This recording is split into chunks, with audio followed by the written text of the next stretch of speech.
it's my pleasure to introduce you to Yvette Jackson. She's on our board. She's a great friend. She's an equine sponsor. If you meet Fiona in the barn, she's all hers. She's a published writer. She's an educator. Thank you. Thank you. Thank you. So thank you so much. Gee. First question, for how many people is this your first time here to all right. That's an important question because I want to introduce Susan. And what you should know is this whole place is her vision. It is the most amazing place probably in the world to me. I'm an educator. I really did not know anything about horses other than loving them and really wanting to get to know them. And I happened to find this place, and I learned about Susan's vision, of course, with her sister Karen, but I'm going to focus on Susan and just tell you that Susan comes from the world of horses, but in 1994 was the first rescue that Susan made of horses.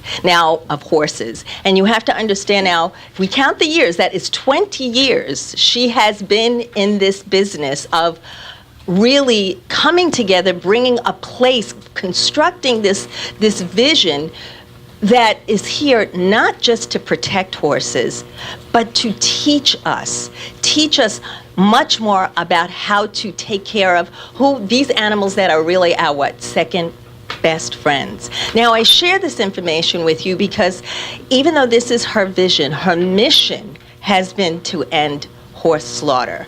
And again, as I said, as a person naive, not even knowing what that world was, she opened up my eyes to the unbelievable cruelty that is behind horse slaughter. Obviously, so many of you know it, you're here. But my heart just started crying when I started learning more about that. So, as some of you probably know, there used to be language that was to push or end horse slaughter, but in about 2011, that language was reversed. And Susan then, she goes around the country. She pleads, she begs, she implores, she teaches. But she went to John Holland, and John, where are you? I know John's somewhere. There he is. She went to John and said, we really have to do something even more. We have to educate people more about this. And although she did not have a lot of funds, she has this most beautiful, magnificent place that when you get the chance to walk around, you will see why I am so impassioned about this also, to save and protect so many creatures who have been just abused, as she said. What they did is come up with this idea for a summit and say, let's bring experts and caring people together to really go to action, not just to talk about the horses and the equines, but really, what can we do to end this slaughter? She has, as I said, fought tirelessly. She and John, and then with the help of Victoria, who is here. Victoria, I haven't seen you. Hi, Victoria McKella. They have been the powerhouses. So by 2014, as this year, many of you know, there's now this omnibus bill that has forbidden inspectors to go into slaughterhouses, which means that for at least 2 years, there can no longer be any slaughterhouses built. Right, Susan? That's right. So I sound pretty educated now. Or more, right? We're hoping at least, right, more than 2 years. But let me tell you how I got here and why this is so important to me, why Susan is so important to me. I am an educator and I have a nonprofit organization as well, but it is for about urban children. And what it is to educate people about the brilliance of children who so many only look at as having weaknesses, not being the gifted individuals they are. So I came to EA first because I wanted to understand what is this bond that draws children, especially like autistic children, children with special needs. What is it that makes them even come to life more when they're with horses? And I also wanted to learn how then could that be used to push the intellect of students who have been neglected, like the students with whom I work. And so some of the things that I found out here just very briefly is what I learned about the horses who have been here, who are here, so many of them who are so dedicated to humans have been betrayed. And that is the same thing that happens to so many urban children in school. They go to school believing that when I get there, I am going to learn. And they become betrayed just like the horses here. But there's another reason this is so important. One of the things we know about intelligence now is it is developed not only by your experience, but by the kind of relationship that pushes through your body these chemicals that are called neurotransmitters, like dopamine, oxytocins, some of you know endorphins, that you really feel good when you're exercising. But this is the critical point. When your body lets off those neurotransmitters that come from very strong bonds with people or with animals, your brain, the connections in the neurons, get stronger. Thinking becomes more efficient. You can be more critical in how you analyze situations.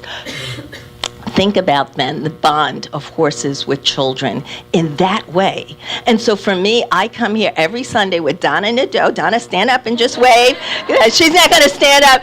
She's very special to me because anything now that I know about horses, Donna has really taught me. And believe me, that has been amazing. So when you look at this place that Susan put her vision, her heart into, this is not only a sanctuary, it is an oasis. It is an oasis where people, humans, can come and become more human. She says this is a humane center right here, which was opened in 2006 to educate. No, it makes us more human, because in our humanity, we can not only give compassion, but we can educate others. So I'm going to close by saying this about Susan. She is a powerful woman. Now, I say powerful, that's right, we can clap for her. She is so powerful.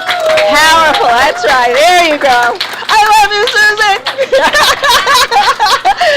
But let me tell you why I say powerful, because the essence of power is not what you do to people in negative ways. It's about compassion. It is about vision. It is about strength. And it's about love. And that's what Susan Wagner has. And so I am going to now have the great pleasure of saying, Susan, thank you for all that you do.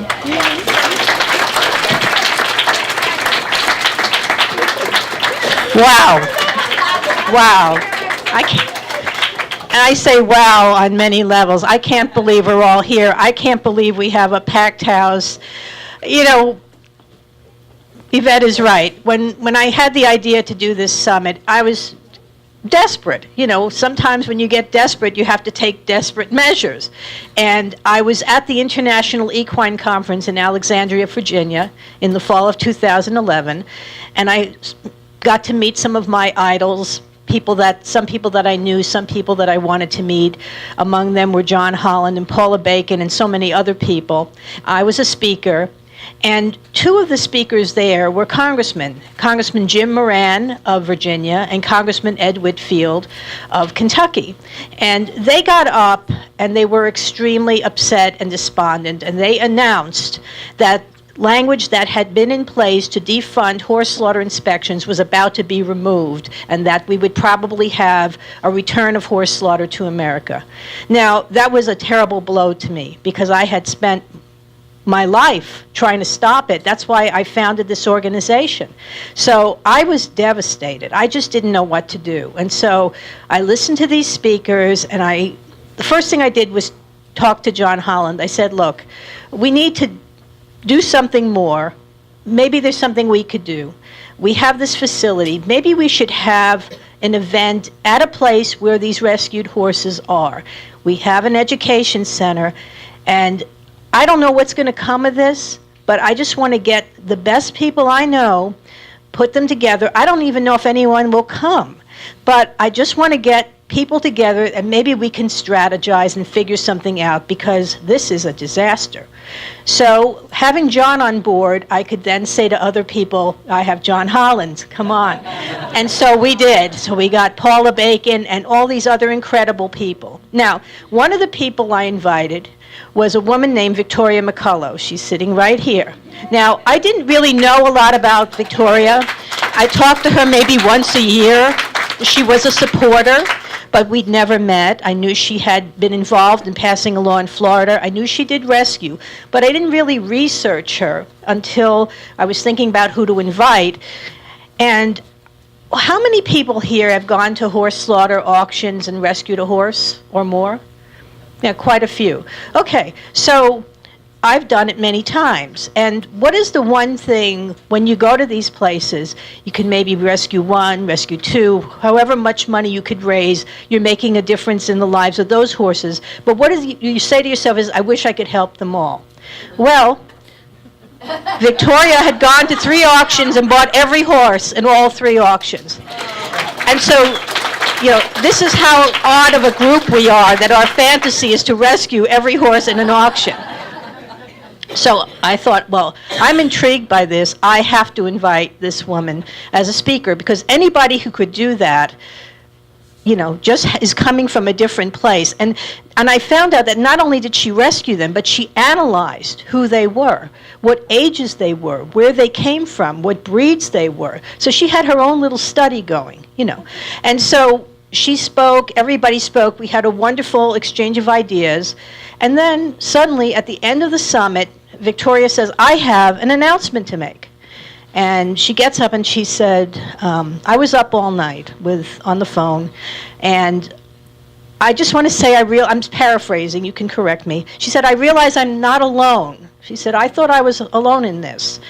But listening to these speakers, listening to the presentations, listening to the science and the facts, I think we might be able to build a case to end horse slaughter. And she was going to do it. She said, I'm going to look into hiring a lobbyist. I'm going to look into doing this. Mind you, she is spending her own money.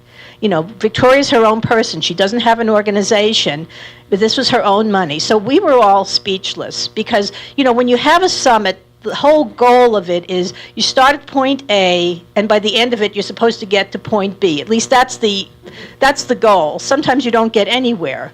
But it's always a hope. And I really had no idea. But when she got up and said that, you know, we were astonished and thrilled. And so last year we had our summit, and she had made incredible progress. It was a learning experience for her too, but she got the best of the best. She got Senator Joe Abruzzo, she got Frank Biden, she had, the list is endless of the people that she got, and the top legal minds in the country. We're not just talking about anybody. I mean, we're talking about the top. Because if you want to deal with the government, you have to get the best, and she did. And what did that all lead to? In February, the Vice President of the United States, who she met with, and she also met with the Secretary of Agriculture, Tom Vilsack, among other members of the executive branch. The Vice President, as the President of the Senate, added defunding language to the 2014 Omnibus Bill, which President Obama signed on January 17th.